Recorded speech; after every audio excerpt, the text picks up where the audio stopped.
Sintayong sendiri mengaku bahwa ada sejumlah pemain yang berusaha membohonginya.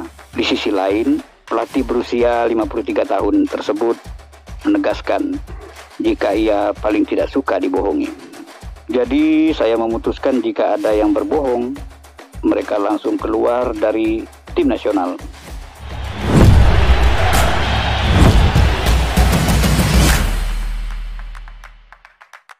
Halo guys, salam sepak bola. Pelatih tim nasional Timnas Indonesia Sintayong mengaku bahwa laga melawan Australia dalam kualifikasi Piala Dunia 2026 zona Asia putaran ketiga sangat sulit.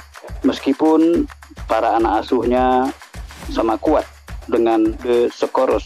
Sintayong menyebut Australia memang bukanlah lawan yang mudah dalam laga kedua grup C kualifikasi Piala Dunia 2026 zona Asia putaran ketiga Selasa 10 bulan 9 2024 lalu. Meskipun skuad Garuda kerap diserang, ia berterima kasih kepada para anak asuhnya yang telah bekerja keras dengan mental baik. Seperti yang ditonton, memang menjadi pertandingan sangat sulit. Bisa dibilang kami memang diserang terus. Tetapi jika melihat mental saja lawan Australia bagus, kata Sintayong usai pertandingan dikutip dari CNN Indonesia Rabu tanggal 11 bulan 9 2024. Para pemain sudah kerja keras. Kami tinggal maju ke depan terus dan tim yang mau tidak mau kami pasti akan berkembang terus. Jadi saya ingin mengucapkan terima kasih kepada para pemain, sambungnya. Sang juru taktik asal Korea Selatan itu mengaku bahwa salah satu faktor yang membuat tim Merah Putih bermain bertahan adalah keunggulan fisik para anak asuh Graham Arnold. Melihat perbedaan tersebut, bertahan adalah taktik yang mau tak mau harus dilakukan. Pastinya tim Australia lebih baik daripada kami, mulai dari fisiknya, sehingga mau tak mau kita harus bertahan dahulu, lalu melakukan serangan balik, ungkap Sintayong. Terkait Witan Sulaiman yang masuk menggantikan Rafael Struijk pada menit ke-46, Sintayong menyebut bahwa hal itu didasari oleh Rafael yang memang cedera usai lawan Arab Saudi. Meskipun sampai turun pada satu babak pertama, kondisi Rafael membuat pelatih berusia 53 tahun itu harus menarik sang pemain dari lapangan hijau. Rafael Struijk memang cedera usai lawan Arab. Jadi sampai dipertimbangkan main atau tidak dan akhirnya dimainkan. Tapi kondisinya kurang baik. Akhirnya dia digantikan setelah babak pertama selesai, jelas Sintayong. Tegas, Sintayong akui pernah pulangkan 10 pemain timnas Indonesia karena hal ini. Sebagai seorang pelatih, Sintayong dikenal tegas dan tanpa kompromi soal kedisiplinan dan aturan. Tak jarang ketegasan pelatih asal Korea Selatan ini memakan korban. Ada sejumlah pemain yang dicoret dari timnas Indonesia oleh Sintayong. Ada juga sejumlah pemain lain yang bahkan di blacklist dan tak dipanggil lagi memperkuat Merah Putih. Sintayong sendiri mengaku bahwa ada sejumlah pemain yang berusaha membohonginya. Di sisi lain, pelatih berusia 53 tahun tersebut menegaskan jika ia paling tidak suka dibohongi. Jadi saya memutuskan jika ada yang berbohong, mereka langsung keluar dari tim nasional, kata Sintayong dalam acara Unjuk Wicara di kanal YouTube Yoon Hyun Jae. Sekitar 10 pemain diusir karena masalah ini. Aturan nomor 1, jika berbohong langsung keluar. Saya mengumumkannya dengan jelas. Saya paling tak suka dengan kebohongan. Begitu ada kebohongan, langsung keluar dari tim nasional. Setelah itu, kebiasaan tersebut mulai berubah, sambungnya. Jurus kakek meninggal. Sintayong pun berkisah bahwa ia sempat menjadi korban kebohongan salah seorang pemainnya. Waktu itu ia belum menerapkan sanksi tegas terkait kebohongan.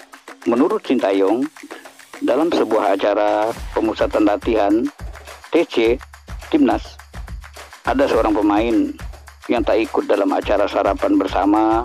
Ternyata pemain tersebut meninggalkan lokasi TC pada dini harinya. Ia meninggalkan TC karena kakeknya meninggal. Padahal ini dalam pelatihan timnas. Tapi ia pergi begitu saja karena kakeknya meninggal. Biasanya tidak pernah terjadi hal seperti itu. Bagian ini yang saya tidak paham, tutur Sintayong. Ada juga pemain lain yang kakeknya meninggal, namun 2 pekan kemudian kakeknya muncul di lapangan.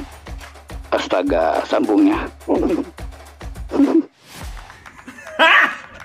Gani! Gani! Oh! Disiplin waktu. Selain soal kebohongan, Sintayong juga sangat tegas soal waktu. Ia juga mengaku sempat memulangkan sejumlah pemain timnas karena telat saat hendak melakoni TC di Eropa. Menurut Sintayong, pada waktu itu ia berpesan kepada para pemain untuk berkumpul lagi pada pukul 19.30. Pasalnya, penerbangan mereka dijadwalkan akan berangkat pada pukul 22.00. Sudah waktunya berangkat, tapi ada beberapa pemain tidak muncul. Sekitar 20 menit kemudian mereka datang dengan tergesa-gesa, ucapnya. Kira-kira apa yang saya lakukan? Langsung saja saya suruh mereka pulang. Ada sekitar 10-12 pemain yang akhirnya pulang dan batal terbang ke Eropa. Berita ini akhirnya menyebar dari mulut ke mulut dan tak ada lagi pemain yang melakukan hal tersebut. Ia menandaskan.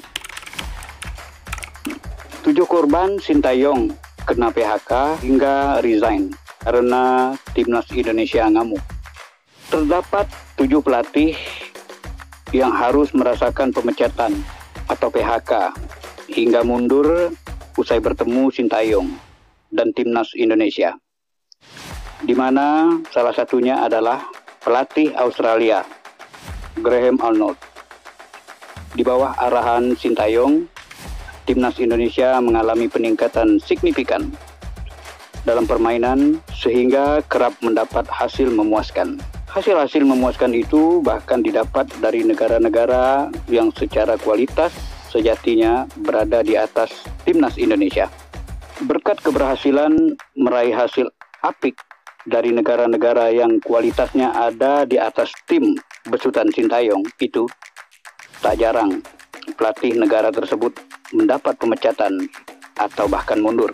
Tercatat, setidaknya ada 7 pelatih yang menjadi korban Sintayong dan timnas Indonesia sehingga dipecat atau mundur dari jabatannya. Siapa saja para pelatih tersebut? 1. Damien Hetot. Nama pelatih pertama yang jadi korban Sintayong di timnas Indonesia adalah pelatih Arab Saudi U19, Damien Hetot. Hetot harus merasakan pemecatan setelah hasil buruk yang didapat kala melawan timnas Indonesia U19 besutan Sintayong pada 2020 lalu. Saat itu Arab Saudi U19 harus berbagi angka usai imbang 3-3 lawan Indonesia U19. Padahal Arab Saudi U19 sempat unggul 3-0 sebelum kena comeback Sintayong. 2. Tatsuma Yoshida. Korban kedua Sintayong adalah pelatih asal Jepang, Tatsuma Yoshida. Ia mundur dari jabatannya sebagai pelatih Singapura pasca bertemu Sintayong di semifinal Piala AFF 2020. Di babak semifinal itu Singapura kalah dengan agregat 3-5 dari timnas Indonesia. Hal tersebut membuat The Lion gagal melangkah ke final Piala AFF 2020. Mundurnya Tatsuma Yoshida juga tak lepas dari fakta bahwa dirinya gagal membawa Singapura ke final kendati berstatus tuan rumah. 3. Tan Cheng Ho. Usai Tatsuma Yoshida, giliran pelatih Malaysia, Tan Cheng Ho, yang menjadi korban Sintayong pada Piala AFF 2020. Tan Cheng Ho memilih mundur dari jabatannya pasca gelaran Piala AFF 2020. Setelah di laga terakhirnya menukangi Malaysia, ia dihajar timnas Indonesia dengan skor 1-4. Karena kekalahan 1-4 itu, Malaysia pun gagal lolos ke semifinal Piala AFF 2020 dan menjadi olok-olok pendukung timnas Indonesia. Keempat, Vítězslav Labíška menjadi korban keempat Sintayong usai tim besutannya Kuwait bersua dengan timnas Indonesia di kualifikasi Piala Asia 2023 sebagai tuan rumah. Kuwait diharapkan bisa lolos ke Piala Asia 2023, tapi kekalahan 1-2 dari timnas Indonesia di laga pertama membuat mereka kesulitan lolos. Apalagi setelah timnas Indonesia memastikan tiket ke Piala Asia 2023 pasca mengalahkan Nepal 7-0. Alhasil, Vítězslav Labíška dipecat dari jabatannya. 5. Dean Denam. Timnas Indonesia era Sintayong terbilang kerap bertemu Vietnam, entah itu di label senior ataupun di label kelompok umur. Di label kelompok umur, Sintayong pernah membuat pelatih Vietnam U20, Dean Denam, lengser dari jabatannya sebagai pelatih. Hal tersebut terjadi pada kualifikasi Piala Asia U20 2023 lalu, setelah Sintayong membawa timnas Indonesia U20 menang 3-2 atas Vietnam U20. Yang keenam, Philippe Troussier. Tak hanya Dean Denam, pelatih Vietnam senior, Philippe Troussier juga harus bernasib nahas setelah bersua dengan Sintayong. Dalam 3 pertemuan, Sintayong berhasil membawa timnas Indonesia menang 1-0 di Piala Asia 2023, lalu menang 1-0 dan 3-0 atas Vietnam di fase grup putaran kedua kualifikasi Piala Dunia 2026. Karena 3 kekalahan beruntun itu, Philippe Troussier mundur dari jabatannya usai timnya digasak 0-3 di kandang oleh timnas Indonesia. Yang ketujuh, Graham Arnold. Pelatih timnas Australia Graham Arnold. Graham Arnold menjadi pelatih terbaru yang menjadi korban Sintayong usai mundur dari jabatannya sebagai pelatih Australia. Ia mundur dari jabatannya pasca Australia hanya mampu bermain imbang 0-0 melawan timnas Indonesia di laga kedua grup C kualifikasi Piala Dunia 2026. Hasil imbang itu juga dibarengi hasil buruk saat Australia kalah 0-1 dari Bahrain. Alhasil, Graham Arnold memutuskan mundur dari jabatannya sebagai pelatih. Oke guys, cukup sampai di sini. Salam sepak bola. Merdeka.